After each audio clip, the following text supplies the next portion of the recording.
stayed up and read, but your words in my head got me mixed up, so I turned out the light. And I don't know how to slow it down.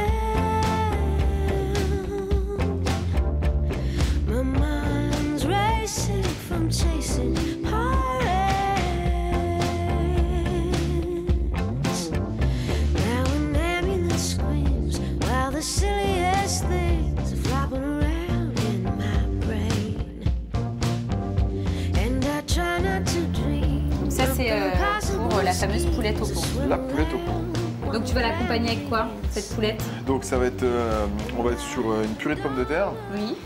foie gras poêlé, D'accord. la sauce poulette et une petite raviole de cresson. Super. Ok. On part pour combien de temps, là, en cuisson? Donc là, on va partir sur, là c'est une poulette, donc c'est assez moelleux, il faut que ça reste moelleux. Là, on va partir sur 3 heures de cuisson à feu moyen D'accord. et ça sera bon. Et donc, tu as choisi la poulette et pas la poule, justement, pour ça, ce côté tendre, Alors, c'est puis plus la riche. poulette, elle a 4 mois, c'est plus gras, donc du coup, c'est plus moelleux. Ok, Et c'est moins sec qu'une poule. ça marche. Donc là, on laisse tranquillement cuire. Bon, t'en as préparé une d'avance, hein. C'est celle-là? C'est celle-ci, ouais. Viens voir. Ah ouais, super. Donc, on fait quoi ensuite? Dis-moi. Eh ben, on va l'émietter. Oui. On va faire la purée de pommes de terre. D'accord. Donc, tu veux que je récupère ça? Oui. Ok, je la prends. Hop. Voilà.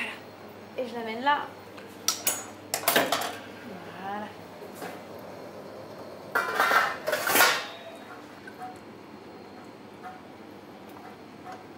Donc, on l'émiette. On va émietter tout ça.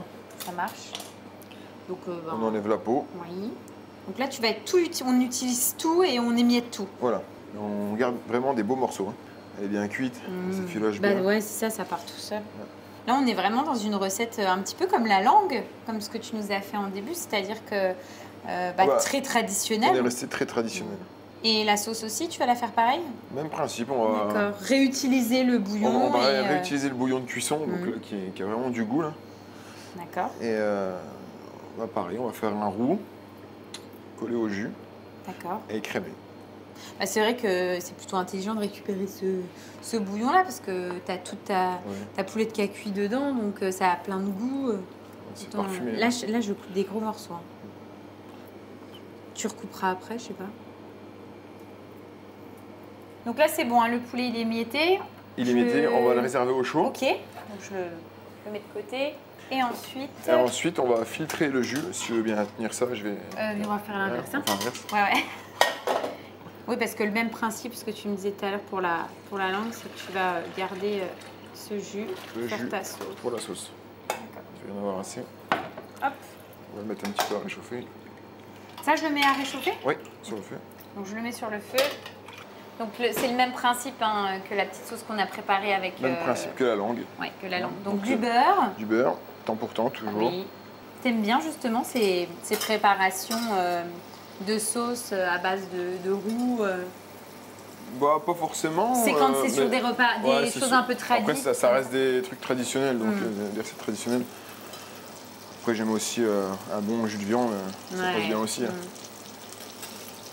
Et tout ça, d'ailleurs, étant donné que toi, tu es plus à la base de pâtissier, puisque ta formation de départ, c'est pâtissier, c'est pas cuisinier, la réalisation des sauces, des choses comme ça, tu les as appris tout seul? Les sauces, j'ai appris tout seul. Moi, j'en ai fait un petit peu quand j'ai fait un peu de traiteur. Surtout bon, les sauces bases comme ça. Et puis les jus de viande aussi, on en faisait pas mal. Gibier, c'était le canard aussi. C'est vrai que les sauces comme ça, bon, c'est des recettes de base. C'est vrai. Vol au vent, par exemple. La béchamel du vol au vent, ça reste un incontournable de la cuisine. Voilà. Donc tu mélanges. Tu veux que j'ajoute? Bah oui, si tu veux. Allez. Tu me dis quand c'est bon. Vas-y. J'en mets un. Voilà. Tu me dis stop. Stop. Encore un peu.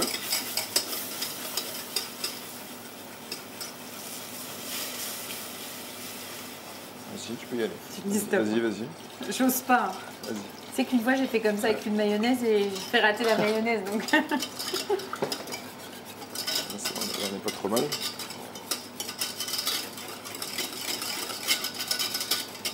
Là, on est pas mal. Encore Ouais, un peu. Encore un petit peu, ouais. Depuis que je t'ai dit ça, tu as vu que tu as pris la casserole et tu t'es dit je ne veux pas rater ma sauce. On ne va pas la rater. Tu n'avais plus confiance toi, sur le Si, coup. mais si. Donc là, on va la finir à la crème. Hein. Top. Parce que ben, là, on a donc terminé la sauce. On a notre poulette qui est prête. Ouais. Hein. On fait quoi? La purée de pommes de terre? Purée de pommes de terre. On va faire le foie gras poêlé. Oui. Et puis on dresse? Et on va y aller. Ok.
On y va, on goûte? On goûte. C'est rigolo de la petite raviole de cresson au-dessus parce que bah, ça fait un peu pochette surprise. Ouais, c'est ça. l'idée. Faut soulever un petit peu et puis Et puis découvrir. on découvre ce qu'il y a en dessous. Ouais.